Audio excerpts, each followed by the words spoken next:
Ladies and gentlemen, welcome to the Above the Bar podcast, where each week we belly up to the bar with a new guest, find out what they do, who they are, and what makes them great. So sit back, relax, and enjoy.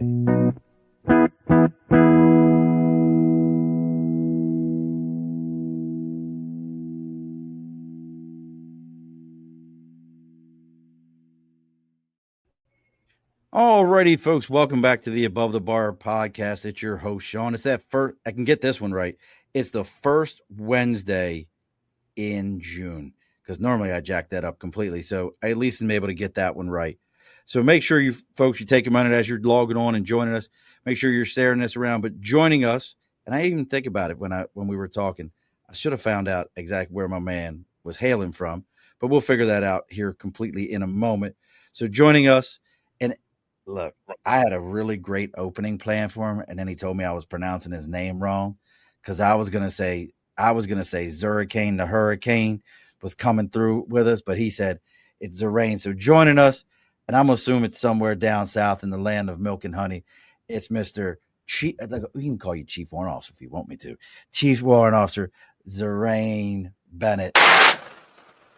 Hey, how you doing? What's up, brother? How are you? I'm always all right, so I can do better. Patience and perseverance. See, that's what I'm talking about. See, this is more proof. Keep proving to me that you were definitely a chief warrant officer, because every one of them always had like, chief warrant officer, this bullshit. Listen here, Marine. Let me go ahead and tell you something. Let me go ahead and tell you a story. And every time you guys had something for us. So we're going to be talking about his 4,000 books that he's written. It's actually 34, but it's still pretty impressive to me. We're going to be talking about all the books he's written, all the different things he's gotten into, how you can find ways to empower yourself at any age. A lot of his books, when you start checking out the titles here, you'll understand what we're talking about. Where'd my notes go? Did I lose my notes? I'm really good at losing notes too. I forgot to tell you that. But we're going to be talking about, he's got books from everything from pressure points, pain, comfort, pleasure, and sex. That's what I'm talking about. Self-defense for women, men, entrepreneurs, realtors, motorcycle riders. We got a little bit of everything. So we're going to get into that. But before we get too far into all those things, as always, folks, we got to talk about the big board over my right shoulder for Sticker and a Cause. If you got something you're supporting, something you believe in, maybe you've written a book and you want other people to know about that book, whatever it happens to be, you can reach out to us on Facebook, LinkedIn, YouTube, Twitter, Twitch, Instagram, TikTok. It's all the Above the Bar podcast. Our email is the Above the Bar podcast at gmail.com. And our website is the abovethebarpodcast.com. Reach out. Let me know what you got going on, what you got happening. We'll talk a little bit about it, see how we can help support you. I'll tell you where to send that address to. Once you share that address with me, we'll get everybody else to know about everything you got going on here, folks. It'll be a beautiful, beautiful thing, as always. So make sure you're sending all those things out. Also, folks, we got to talk about our sponsors, the people that pay the bills around here. That is Budget Blinds of East Greenbush, Hudson Cooksaki, and Schoharie, the North America's #1 window treatment company. They can handle everything from blinds, shades, shutters, drapes, tint, you name it, they got it. You can make sure you reach out to any one of those locations, and they'll take good care of you. As always, if you tell them you're there to belly up to the bar, they're going to give you an additional 5% off your entire order. Plus, this month, they're running 20% off a product and another 5% off of anything motorized. So you tell them you're there to belly up to the bar and you buy a motorized shade, you can get 30% off of that thing. So make sure you're reaching out to Budget Blinds of East Greenbush, Hudson Cooksaki, and Schoharie, North America's largest custom window treatment company. All right there, boss. We are completely done. Roger that. Ready? So, how are you? Where are you at? I forgot to ask you. Normally I ask what state people are in. I'm in Northern Virginia, right outside of about 25, 30 miles outside of D.C. All right. So 30 miles outside of D.C. is called Maryland? No, that's north. I'm south of that. I'm in Virginia. Oh, see, I'm originally from Baltimore. Oh, okay. You want to be more boys. Oh, absolutely. From Dundalk, 100%. Born, bred, and will probably die someday in that place. Absolutely. So now I want to get a little bit of history. So we were talking a little bit before the show. So you joined the Marine Corps in 1981. Yes. Now, I'm always curious why we all joined. I always tell everybody my story was my mom dated. I knew I was going to join the service, but my mom dated a guy who was a Vietnam Marine, and I thought he was harder than woodpecker lips, and thought, well, as hard as he is and tough as he is, I want to be like that. So I ended up joining the Marine Corps for that reason. What was your reasoning? My reason was actually my best friend wanted to join the Marine. He wanted to join the Marine Corps. So this gentleman contacts me, tells me he wants to go in the Corps. I'm like, all right, well, I wasn't quite sure what I wanted to do. I can't say I was a stellar student. So I was like, you know what? Sounds like a good thing. I don't want to be on the block. We grew up in New York. So I grew up in the Bronx area. So it was like, okay. Again, that sounds like a good deal. So what ended up happening was we joined on the delayed entry program. So we were both in the 11th grade. So at the end of the 11th grade school year in summer, my friend went to take the test. I went to take the test. Only one of us ended up going in the Marine Corps because my buddy couldn't pass the test. And isn't it amazing how that works? Yeah. But changed my life. I can't complain. Absolutely. Did you now? Were you one of the? I always tell these stories, especially when I did 12 years, as I always say, doing the devil's work. I spent 12 of my 20 years on recruiting duty. Okay. Yeah, the devil's work. No complaint. I was doing the devil's work. So I always tell folks, I saw a lot of different reasons, but I used to tell kids, your first year, you're scared. Your second year, you love it. Your third year, you're over it. But at 3.5 mark, 3 years and 6 months, all of a sudden the world changes. And either at that 3 years and 6 months, you're either I'm sticking it out and I'm just going to keep going, or it's let me get my DD 214 and bounce. How was it for you? I did my first 4, and I was like, okay, there's other things that I wanted to do, so I got out temporarily, but then ended up going back. Yeah, I ended up going back because there was what I realized was that the civilian world I thought the Marine Corps was crazy, but the civilian world was effed up. I mean, there was no structure, no nothing. It was literally like the Wild Wild West, and you went from one place to another, and it was like totally different rules for the same thing. And that tripped me out. So I ended up going back in, and I ended up doing 22 years. So I did 20 myself. That's interesting. So what's funny to me about what you're saying is I've known a few guys that did the same thing, look, folks, we're not talking about just the Marine Corps, but I always love talking to other Marines. It's just in my DNA. But I always tell people the reason I stuck it out after my first 4 was 100% was my mom. It was Thanksgiving. I had duty on Thanksgiving, and you know how much that's hateful. Like why I gotta do duty on Thanksgiving. And I remember saying to my mom, I hate this place. I hate all these assholes. I just can't wait to get out. And she goes, what are you gonna do when you get out? I don't know, but I'm done with being around all these assholes here. She goes, why? So you can deal with the assholes out here? And I was like, damn if that woman ain't right. And sure enough, I ended up sticking it out and doing 20 years on the nose. But looking at some of your history, though, Z, as I'm kind of going through, and look, folks, if you're out there watching us right now and you got some curiosity questions, you want to know anything about Z, make sure you drop your comment in the for us. And if you're looking to see what he's got going on, you can look up positiveselfdefense.org. But kind of looking at your history here of some of the things you've done, besides the 34 books, 22 years in the Marine Corps, you're also a TED Talk speaker, personal development, practical self-defense. How did you, I'm curious how you got into the space that you're in now. Okay. Long story short, a lot of it started back when I was a kid. When I was very young, my parents had taken us to a cookout. So we're up in Connecticut. We're at this cookout. Everything's cool. And there was these 2 really cute little girls there. So, I'm a little boy. I don't really know the crazy. You know what I mean? All right. So, I'm talking to them, and these 2 girls start telling me about what their father does to them or does with them. Oh, shit. And I'm like, it just confused me. It didn't make any sense to me. Of course, it was bad stuff. So I told my parents. So my parents, pulled me to the side, told me that wasn't right, blah, blah, blah, blah, a bunch of other things that ended up occurring. And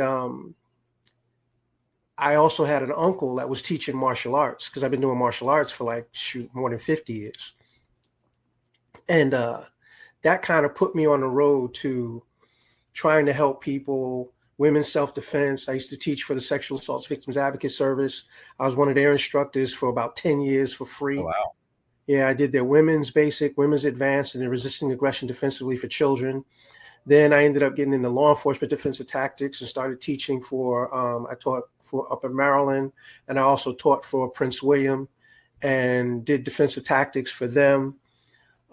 Then from there, of course, I had already been doing karate and jiu-jitsu, because right now I have eight black belts.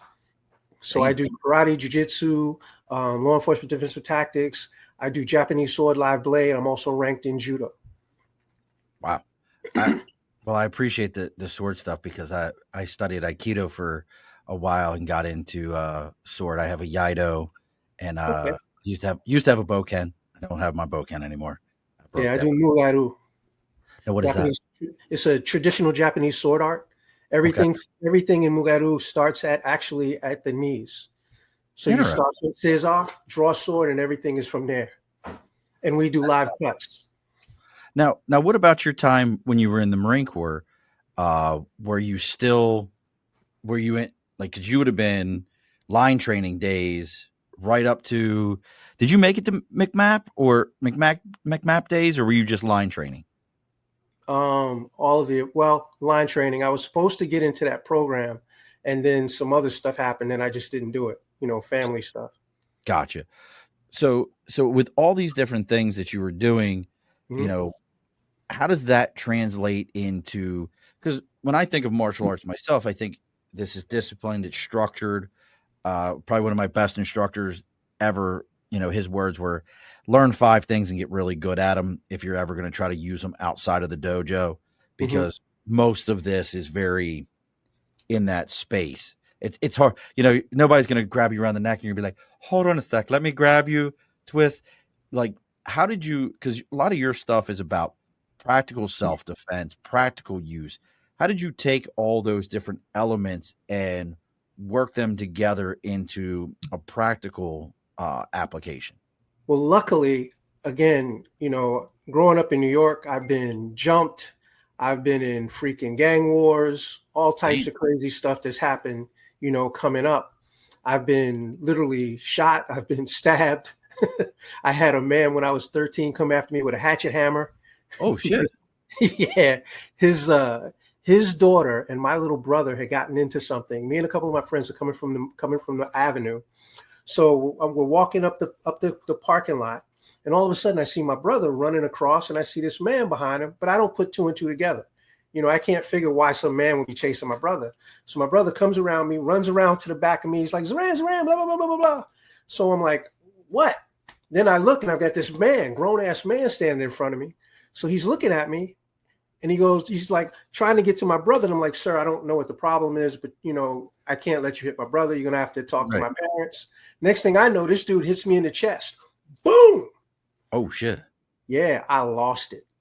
I went off on him like I was in a kung fu fighting movie.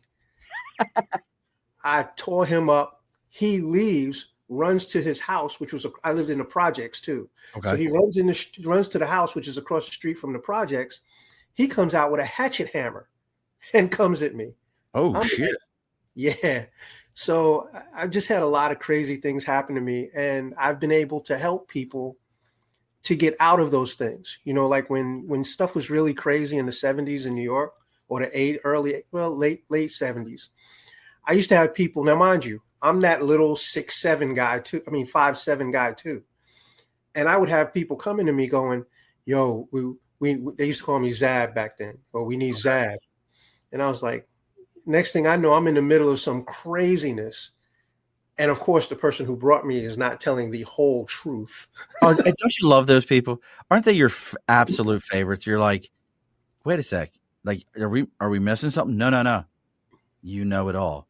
Yeah. But anyway, to answer your question, what ends up happening is every time I turned around, somebody else pulled me into something else, like teaching, being a defensive tactics instructor in Maryland.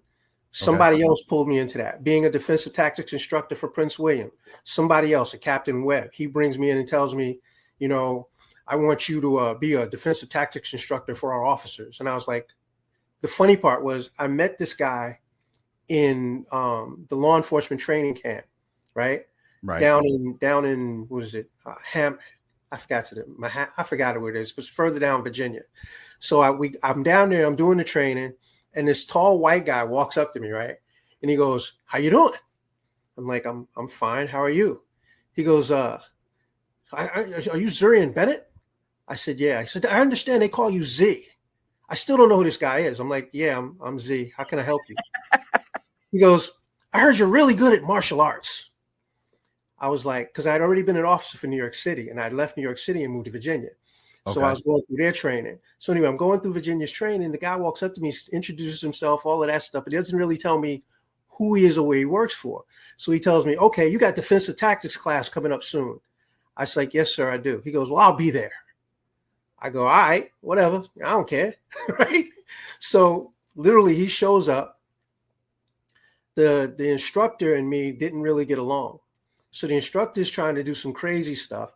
We're doing the search where you put your hands up against the wall, spread your feet, that type of thing. Yeah, yep, so okay. Against the wall, spread eagle, right? And the guy's supposed to be doing a pat frisk on me. Well, he didn't like me because I was teaching some of the other guys there different things because they found out that I knew tactics and that type of stuff. Okay.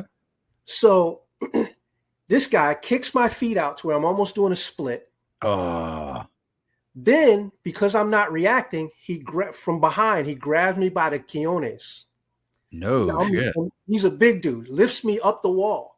My hands are like this. So as I'm at the top of the wall, now mind you, the captain's seeing all of this. I turn around, I go, so you getting your rocks off? Are you happy now? So now the dude's embarrassed, right? He lets me down the wall. We go on with the class, nothing else. But Captain Webb, or Dennis Webb, he comes up to me and he goes, Bennett. It's like, yes, sir. He's like, we're going to talk again. So I was like, okay. He leaves because I still don't know who this dude is. So he still has never identified himself. No, I get to my unit where I'm supposed to be working at, and they come and get me. They go, hey, Bennett, Captain Webb wants to see you. I'm like, Captain who? Captain Webb. So I was like, okay, where is he? Well, he's down in the office, blah, blah, blah, blah, blah, blah. So I go down there, and the guy's there, and he goes, Mr. Bennett, how are you? Captain Dennis Webb. Sticks his hand out. He's like, I'm like, oh, you're one of my captains. So he goes, yeah, I want you to be a defensive tactics instructor. Then after I'd done that for about a year, he comes back to me and says, hey, I got a job for you, Z. I was like, really? What's the job? He's like, it's perfectly up your alley. I was like, why is it perfectly up my alley? He said, it's for SAVIS, the Sexual Assault Victims Advocate Service. I was like, okay, so why is it perfect for me? He said, it's perfect for you because you're the best person for the job and they're not paying a dime. So you ain't getting extra money and you love to go to work. So welcome to the team. So and from that, I ended up teaching for them for just about 10 years. Just about 10 years, I taught their women's classes. So it's just always been something. Plus, I used to have a school in Woodbridge. Okay. Yeah. And I used to teach karate, jiu-jitsu, cardio kickboxing, and we did Japanese sword there too. That's actually where I got into traditional Mugaru Japanese sword live blade. I mean, you've had an interesting career in the self-defense fields and staying into those things. And again, folks, if you're interested what Z's got going on, you can check out positiveselfdefense.org. You can see what he's got going on there. You can put his name in and 34 different books will pop up. He's got a TikTok, YouTube, again, the website. He's got a little bit of everything. But you've also done some mentoring work with individuals also. And I'm always curious about mentoring stuff because I run into a lot of people and they'll be like, well, hey, man, you're doing really good at fill in the blank. Mm-hmm. I think you should help me out. How do you personally determine, especially as somebody who has worked so hard to show people how they can empower themselves? Dude, I'm 5'7.5". So you and I are right in the same wheelhouse. When I joined the Marine Corps, I weighed 127 pounds. You know, so you and I were in the same wheelhouse. You just happened to be in New York City. I was in East Baltimore. So I understand where you're coming from, but I'm always curious about mentorship also. And I think a lot of people look at us as Marines and go like, oh, well, you should be able to mentor me. And then we either mentor our way or we have conversations with people and they can't understand it. Is this something that you've gravitated towards? Like you reach out to people like, hey, I'd like to mentor you, or people have come to you. How do you get into that? Most Especially of it with is, the underserved communities. yeah, almost all of it has been people coming to me. Like right now, I've got about 3 or 4 different ladies that have come to me and asked me, could I mentor them with different things? And depending on who it is, most of the time, I kind of shy back because unfortunately, there's always other drama. You know what I mean? And I've been happily married for 35 years. I don't need drama. Yeah. You know? Yeah. No, you can keep all that. Yeah, What? yeah. But, most people come to you. Most of the people that come to me that I end up running into come to me. That's like I was teaching a class for the actually last month. I was teaching a class for the Southern Poverty Law Center, and I No. was yeah, they were big into the civil rights thing. So Okay. back when like Martin Luther King and all of them were around, that's when that particular branch grew. They have about 12 offices throughout the United States. Oh, wow. And I was actually teaching out of their DC office because their head of security asked me would I be willing to teach a program for them. And the funny thing is that they hired an executive protector, really nice guy, 6'7", and he was talking to me. His presence is self-defense. Huh? A guy 6'7", his presence is just self-defense. Like when you're that size. Yeah, it is. But it was, it was funny because we got into this conversation and he watched the class. They hired him to work with their director. But now he's talking about being one of my students. Oh, that's awesome. Yeah, it's pretty cool. And I mean, I think the coolest thing for me was teaching a Japanese art to actually Japanese and Korean people. Oh, no shit. Yeah. That's wild. And look, for those of you that are out there live, especially those of you on YouTube and Facebook there, if you have questions for Z, you're curious about either getting into this field or getting into any of his books, please let us know. So kind of going further into, this empowerment mindset. And I love the fact that you've worked with so many different groups and all that. How do you start that mindset? How do you and it's tough for me because, hey, I go to the gym because that's what I'm supposed to do. That's ingrained in me. How do you work with folks that maybe they've never had that mindset, that self-defense mindset to move forward? Well, first off, it's meeting people where they are and then working from there. What I What do you mean by that is that you've got some people that it's like, let's say a hypothetical. I've got a guy that comes into the dojo, right? He wants to learn, let's say, karate or jujitsu or what have you. Well, now what we need to do is we need to find out where that person is. Did you take martial arts before? Do you think you knew martial arts? Did you take martial arts 20 years ago, but don't remember 5 things from it, but think you're a black belt? You know what I mean? Are you totally out of shape? All of these different things. Where's your mindset? And then once you get an idea what that person's mindset is, then you decide, is this somebody I want to work with? Is this somebody I want to deal with? Is this somebody that I can help? Or is this somebody that I could help, but are they going to be open to the help? Because that's the other thing. If they've already, what is it? A man who's forced against his will is of the same opinion still. Listen, you got a lot of t-shirts so far. Like that's 2 t-shirts for you. You know that, right? Okay. It's 2. We're up to 2 t-shirts, Chief Warrant Officer. Listen, that's 2 already. Like we can start an entire line of Z says shirts. Well, here's one thing I say to people all the time. What you don't change, you accept. And a lot of people don't understand that. A lot of people also, when I tell them that sometimes you have to think small, I go, you need to understand that thinking small isn't being small. All right. Amen. So thinking small doesn't mean being small. It means that everything is in a step. I can't get from one place to the other without making some steps or some lunges or something. but I also have to be prepared to step. I have to be prepared to lunge. I have to be prepared to run. And that's a process. And most of us didn't get effed up in a day. We got effed up over a period of time. And if we don't accept, right. And if we don't accept change, we have a problem, and clarity comes from engagement, not from thought. That I cannot, I've never heard it better. And I try to explain this to my children. That is, Z, you are 1,000% correct. I always tell my kids, it's the brick that makes the wall, not the wall that makes the bricks. Focus on the little things. Focus on the details. It really matters. A lot of people today in general, and it's not kids, it's just people in general. They want the cake, but they don't want to bake it. Well, you know what I tell people? I go, okay, I got a question for you. They go, yeah. I said, you have a $5 million house. They go, yeah. I said, but you have a $5,000 foundation. How much is your house worth? That's on point. Yeah. What is it? It's a Viktor Frankl quote that I modified. It's between stimulus and response, there's a space. In that space, we have a choice, the choice to choose our response. In that response lies your joy, your happiness, and your future. Choose wisely. Now, you got me curious about something. So a lot of these quotes and stuff like that, can't say I'm a reader as much as I used to be. I'm a listener a lot more because I spend a lot of time behind the wheel with my business. So I listen to a lot of audiobooks. Are you a big reader? Is that your how you get into more of the mindset stuff? How do you approach that?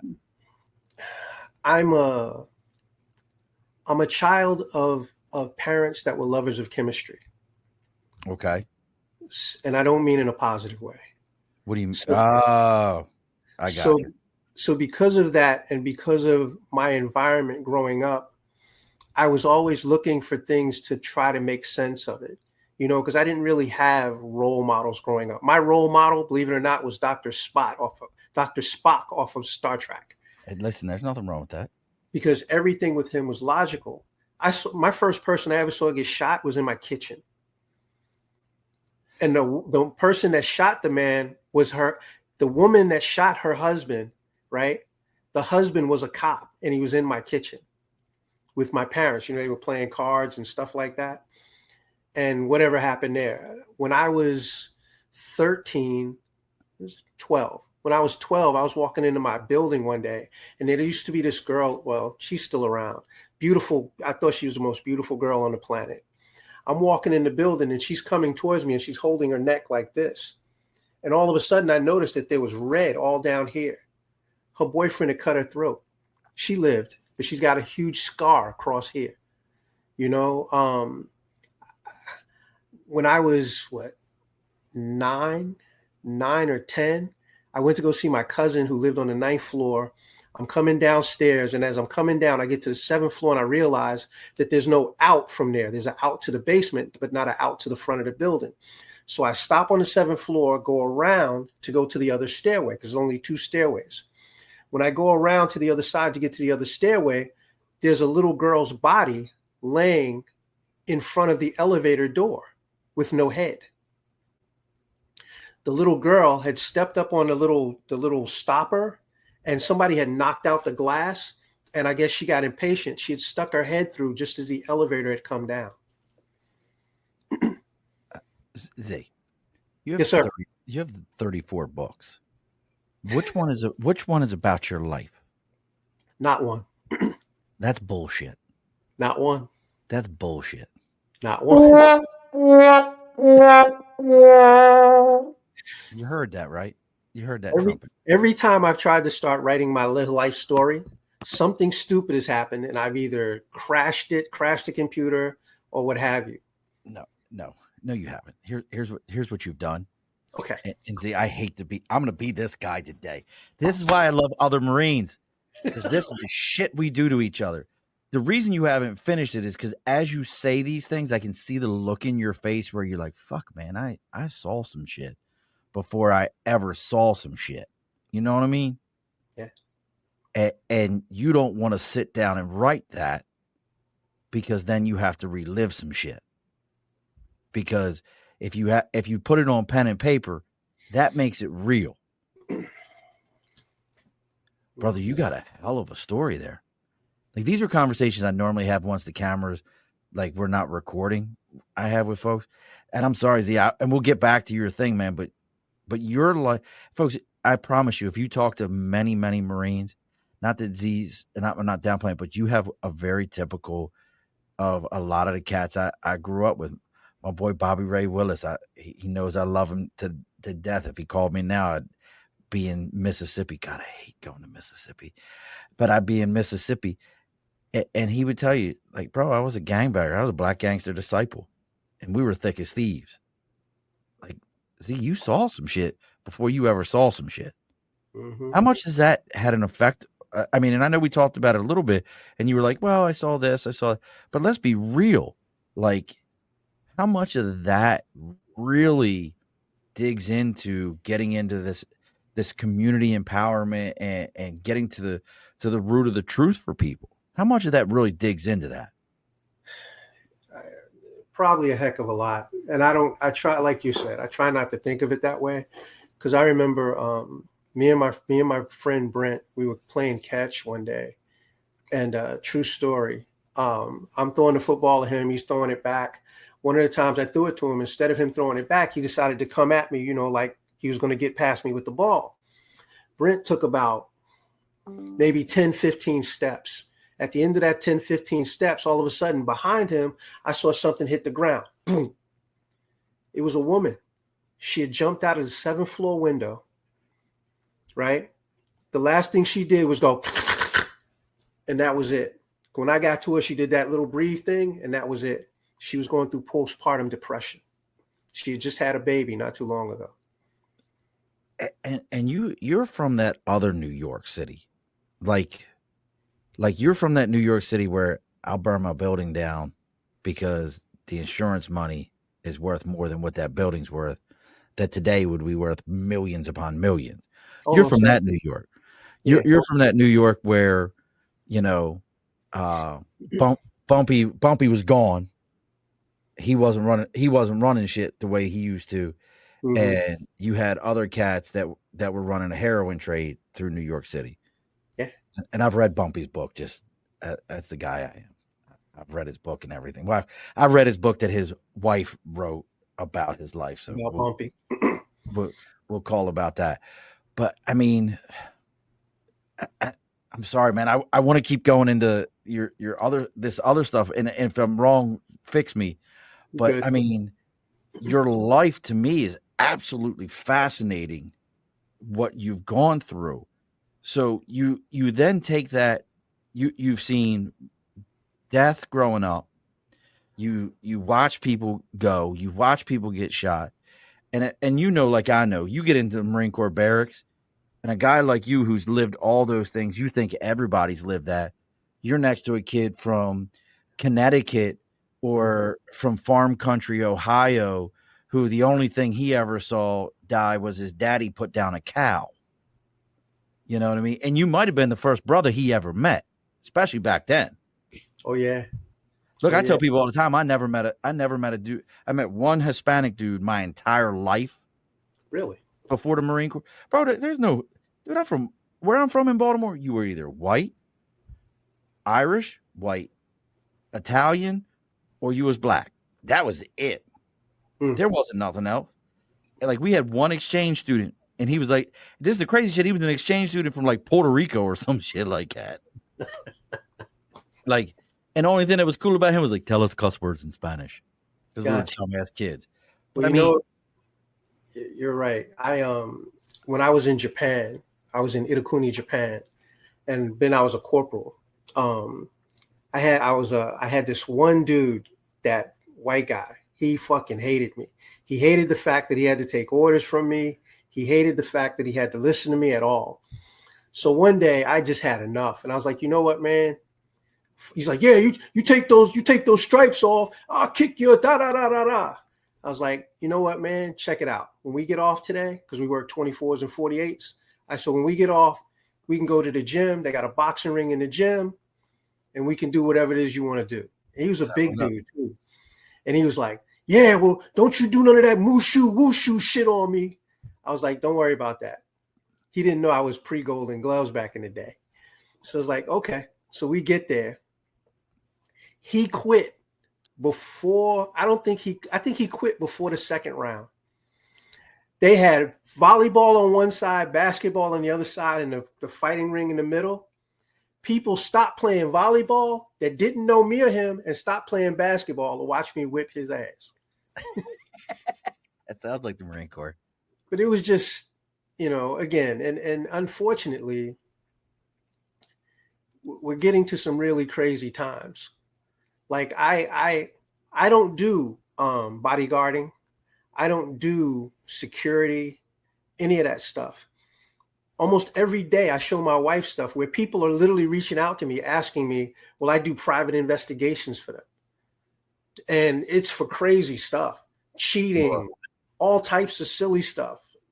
And I'm like, where the hell, how did they even find me? Did you have a PI license? No. See, my best friend, I have 3 guys that I would call 4 I would call my best friends. And one of them did EP work where you were talking about that. And I was just curious if you also had the PI side. So they're just reaching out to you like, hey, Z, I want you to go follow my ex-wife. No, they're sending me entire profiles. Oh, shit. And I'm like, what? I show my wife, I'm like, look at this one. Name, what's the problem? They want to know what my fee is, all that stuff. I have no clue. But anyway, back to what we were talking about before. No, but brother, that's why, I'm just hearing your story. You really, I mean, it makes a lot of sense to me as I understand more, teaching these practical tools for people. And again, folks, if you're curious what Z's got going on and you want to know more about him, positiveselfdefense.org. You can see what he's got going on. He's got another website. I think since we've started this conversation, he's on book like 38 or 39. He's already finished since the conversation has started because he's just that kind of guy. He's already he just laughed. He just finished 4 more books. He's just that kind of guy. He's just a really nice guy. He's a really nice guy. He just gets books done like just that quick. It's all those kind of things happening. So the newest one. Now the newest one, I Can and I Will. Now what's that one about? I Can, I Will, because the devil is a liar. That book is actually about you taking control of your life and you moving on with whatever it is that you need to move on from to your new life. Now, the next book actually that's going to be coming out, that book is being edited right now, is called The Art of Unbreakability. What's that about? That book is basically about you have everything that you need. You are unbreakable. No matter what it is that you've gone through, somebody else has gone through it and you can learn from that and move forward. So everything that I write is pretty much about empowerment or about development. And I put quotes in there. I put examples in there.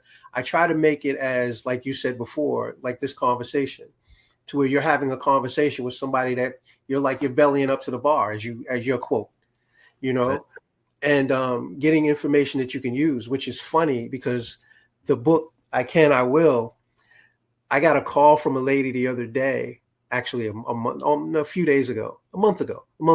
Lady called me the other day and she goes, can I talk to you, Mr. Bennett? I was like, sure. She goes, well, I read your book. I was like, well, I'm glad. Did you find it useful? She's like, oh my God. She works for the government. And she said that she contacted the, they have employee assistance. Okay. So she's been having some problems with, stress at work, stuff like that. She called me to tell me that she got more she said, I got more from your fucking book than I did from this professional. Oh my God. I'm listening to her and I'm like, I don't know why I called you. I just needed to continue to read Mr. Bennett's book. I was like, you told the lady that? She's like, yeah, because it was a joke. It was a goddamn joke. And I was like, wow. Well, thank you. That's brother. That's a beautiful thing. Yeah. Where does the inspiration for so many books though come from? Like, I mean, some people, like, I got a book sitting on this computer that will never get finished. And I hate to say it that way. I've even tried doing like the speaking the notes out and all that stuff. It'll never get finished. Someday somebody can ask me about it and I'll tell them the entire rest of the story. But I'm not built for it like that. I'm that Marine that, like, hey, I need you to sit here for a minute. Fuck you do. I need to keep moving. I got to keep going. I'm that kid. I But got you. like, how do you sit down and get through so many different books? I mean, you told me 34 beforehand. Now you're saying that's 35 and 36 is getting ready to come out. I have 13 more books that I plan to write. I've written the outlines for them. I've written the outlines for 6 of the 13, but I know what the titles are. I know what the basic premises of all of them. Now, the books that are presently, 8 of my books that are out are self-help books. Okay. Then I ended up writing a bunch of books under a pen name to honor my wife's grandmother. So there's also those books. But basically, all it is like any little subject. If you write just a couple of sentences a day, you know what I mean? You like get a journal, write a couple of sentences a day. Dude, at the end of the year, you got like 300 pages.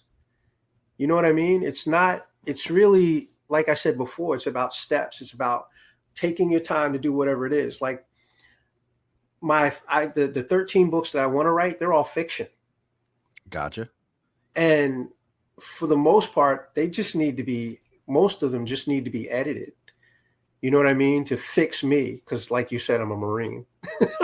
It's so fucking horrible. Like it's almost like an affliction. Like, let's call it what it is. Okay. When we join, it becomes an affliction.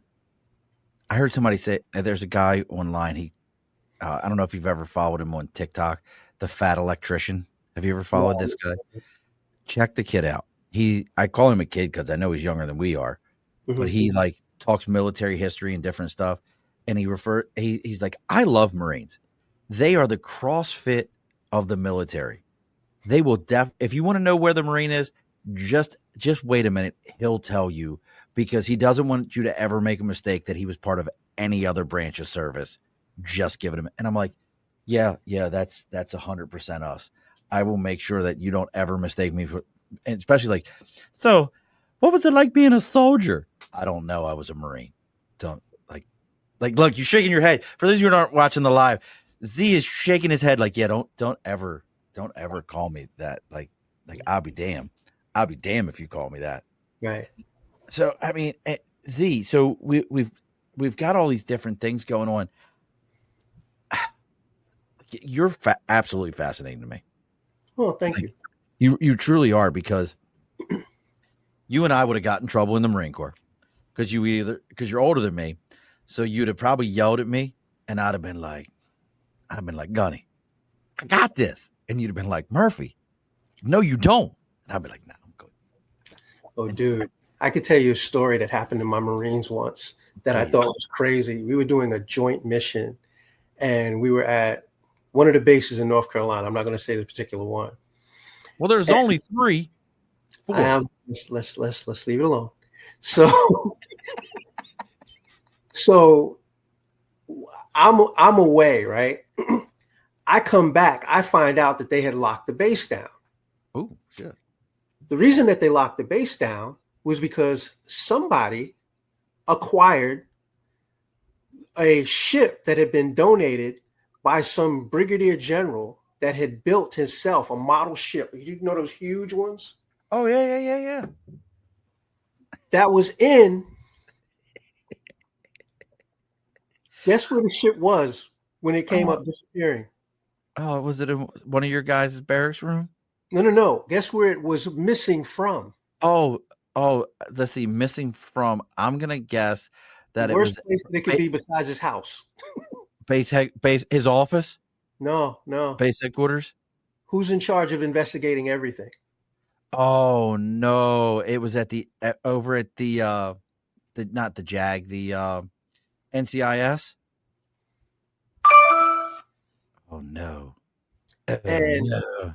I come to the barracks one day for just whatever. And guess what I find in the barracks? What?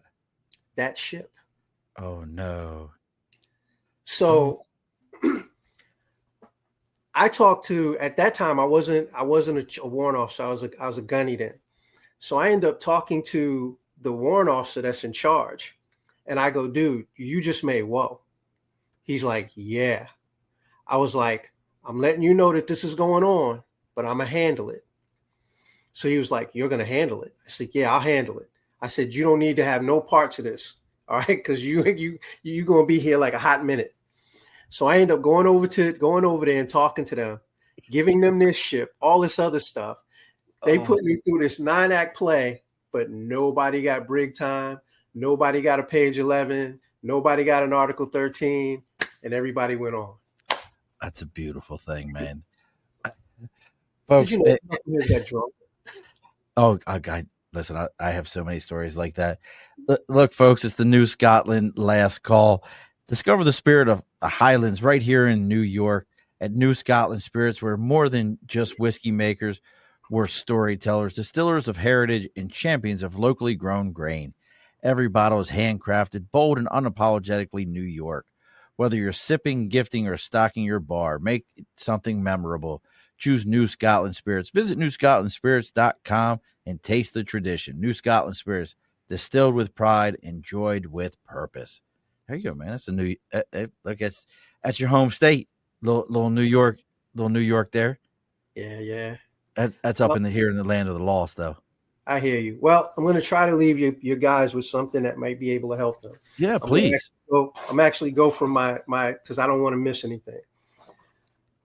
Let's say 5 ways to achieve personal life mastery. 1 is developing self-awareness. All right. You can't change what you're not aware of. A lot of people don't realize that they're a problem. So they need to realize that they have a problem and then go to work from there. So you need to practice mindfulness or meditation. You need to journal through your thoughts and your trigger points and whatever behaviors are causing you the problems. You need to reflect on your values, your strengths, and your weaknesses. But mainly you want to work on your strengths. And then from there, your weaknesses will calm down as you make your adjustments. You want to ask yourself for honest feedback from people that you trust. If your friend's a knucklehead, don't ask your knucklehead for advice. Ask somebody that you respect, a mentor, something like that. Understand who you are and who you are at your core, and then you need to act and not react. All right. Mastering emotions. You need emotional registration. What you need is emotional data, not a directive. So you want to pause before you react. You want to breathe. You want to label your feelings and understand what you're going through. You want to use techniques that are cognitive and reflective for your emotional journaling. You want to learn to sit in comfort and understand that if you have discomfort rather than that you need to escape from that. You need to find a way out of that discomfort that isn't drugs, alcohol, or you doing something else that's going to be detrimental to your life. You need to practice gratitude and also compassion and balance, because there's a lot of negative emotions that go through most of us. And then responding and not reacting, and then compose what you're going to do. Number 3, you need to build a consistent habit of discipline. One of the things we learned in the Marine Corps, even though some of us didn't really want to follow it. Discipline is choosing what you want more over than what wants you. Okay, what is it that you want? Not other people that are going to give you attention that you don't need. You need to start small with the key habits, and you need to make sure that you get sleep, rest, and you need to read. Okay. Then from there, we need to make habits and stack them into an environmental design to reduce friction. We need to track and celebrate our consistency and over intensity. So you want to be consistent in what you do and not just do things that are going to make time go by. You also need to clarify your purpose and your vision. The correct direction is more important than speed. Doing it fast is worthless if it's not giving you anything. You need to also define your long-term goals. Who do you want to become? That's your goal. Who do you want to become? No matter what age you are. Because if you're older, you still got, there's still time. There's still ways that you can do the things that you want to do. You want to break down those actions into steps and make them time bound. All right. Everybody wants to get somewhere, but if you don't plan where you're going to go, then somebody else is going to tell you where you're going to go. And that's probably not where you want to be. All right. And you need to revisit and revise your vision regularly. Understand that there's going to be roadblocks. There's going to be things that get in your way. There's going to be things that cause you a problem. You need to work around them and remove those things that you can.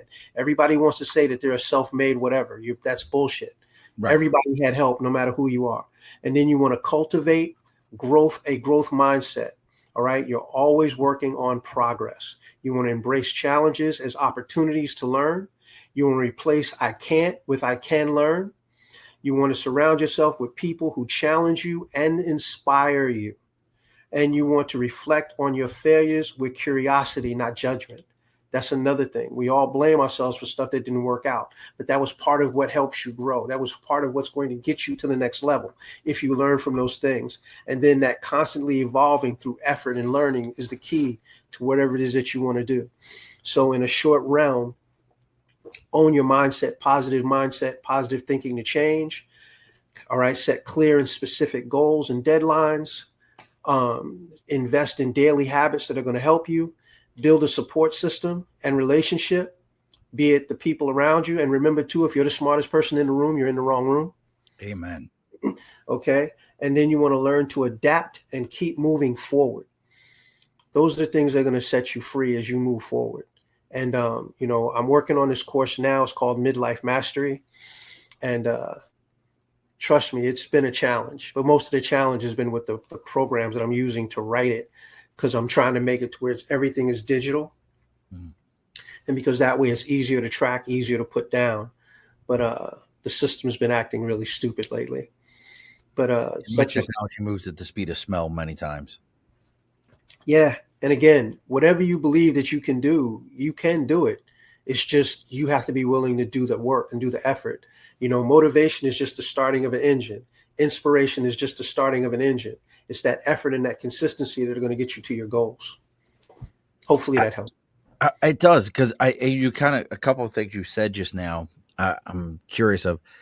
Why do you, growing up, we saw, when you're 20, the 30-year-old has it all figured out, 30, the 40-year-old, 50, the 60-year-old, and so forth and so on. Why do you think sometimes, and I ain't gonna ask how many seasons you got under your belt, brother, but why do you think people stop trying to figure out who they are and just kind of give up on that? Why do you think that is? Most people get sick and tired of being sick and tired, and they put trust in things that they shouldn't put trust in, and they put energy in things that they shouldn't put energy in. And because of those things, they get burnt out. I've had a lot of different lives, as you said before. I used to manage information systems contracts. I used to have $90 million in contracts. I had 386 employees. I've never missed a metric, never dropped a deliverable. But every time that I've changed careers, I've run into people that either see me as a threat, and I don't want their job. I don't want what they do. In some cases, I make more money than them anyway. But I don't understand it. The last thing that I was doing, or last thing I've done as an actual job being paid by somebody, is I was a management and program analyst for one of the larger entities. So I'm doing contracts that are several $1 million or several $100 million. And I'm running into people and I'm like, okay, you told me you don't know jack about contracts, but now you're trying to tell me how to run a contract. I'm lost here, but that's just it. Everybody right now is scared, and most of them don't even know what they're scared of. Everybody's threatened, but they don't know what they're threatened of. And then the things that they actually go to, those are the things that are a threat. So the thing that you're saying is going to help you is the thing that's actually the most threatening to your life and your well-being and your family. But that's the thing that you've decided is going to help you. I'm lost. I'm totally lost. I mean, I have conversations with some people and I just look at them and go, you have a nice day. Well, don't stop. I do this to people all the time. Stop. No, I'm not going there with you. You don't know what the hell you're talking about. I had a lady from New York, a captain in the Army, try to tell me about some shit that happened in New York. I was there when that happened. None of the shit you just told me is correct. But I did this. I went, really?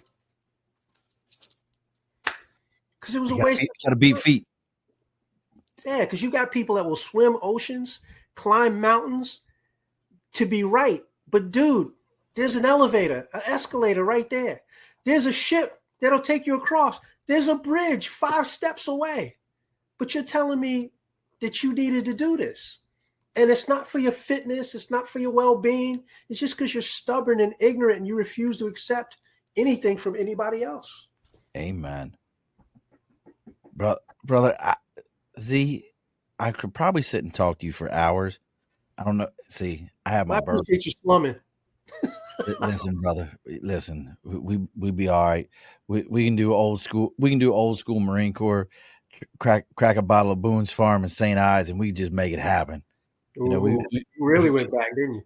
we can go back like in the days like when we used to do it, how we did it. Hurricane parties in the whole 9 yards.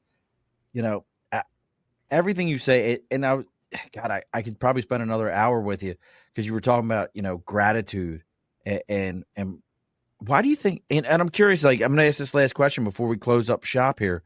Why do you think it's so hard for people to be thankful for, like, give gratitude, to be like, hey, thanks, I appreciate that? Why do you think that's so hard for people? As the people before us used to say, it's because we don't use a crock pot mindset anymore. Now we use a microwave. Oh, I've never heard that, but it makes perfect sense to me. Plus that nobody wants to wait. Nobody wants to listen. Everybody's waiting.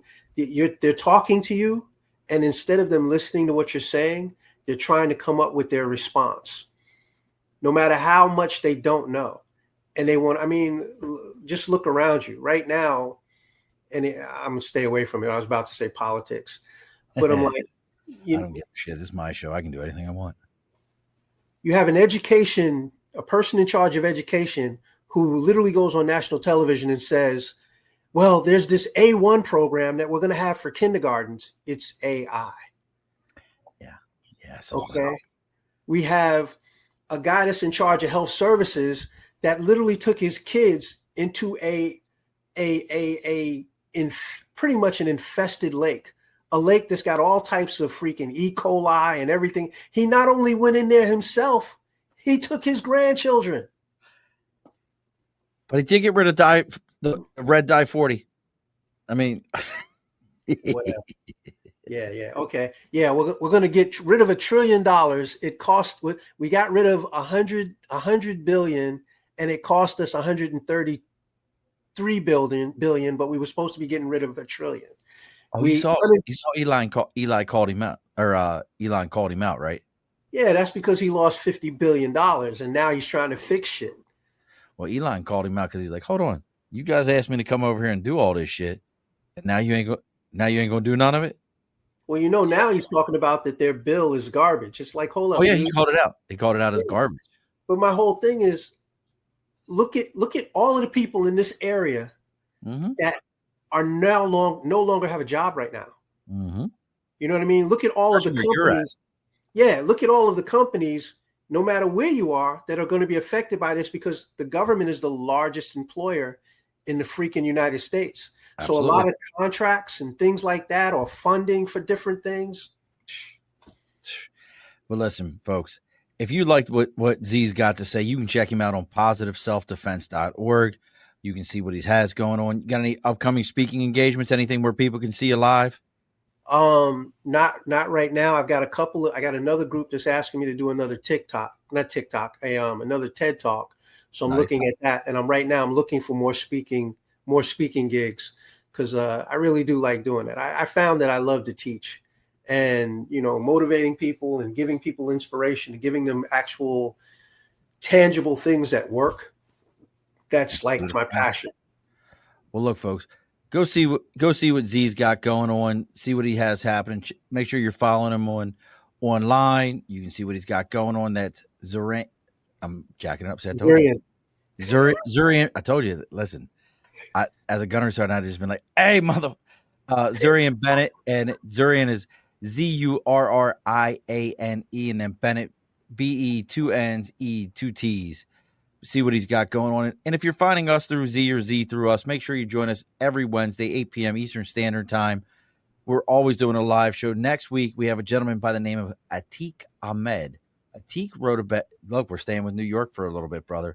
Atiq wrote a book on the New York locks. And if you don't know what the New York locks are, to give you an example, the Hudson and Mohawk River have the largest transfer of water on the East Coast. It's 12 feet difference between them, and they meet actually right here in the capital region of Albany. and they actually flood them. And those locks at one point in time were one of the most important waterways here in the East Coast. That's how we shipped goods out of Canada down here, the whole 9 yards. So Atik wrote a book on that. So we're going to be talking about that. Z, you should join us for that one. You know, that's your home state, brother. You know, you got to know about these things. So make sure you're joining us. We do this again, like I said, every Wednesday, 8 p.m. Eastern Standard Time. Now, Z, I know you are fully immersed in everything, the Above the Bar podcast. You know everything we got going on. And I know you know what's coming up next, but just in case you don't remember, because it happens. It happens to the best of us. And don't log off on me afterwards. We got to talk for a moment afterwards. The guest always gets the final word. So what is our final word for tonight? Simplify. Hurrah. Be sure to push your stool in. This has been a Second Front podcast presentation found on Apple, Spotify, and wherever podcasts can be found.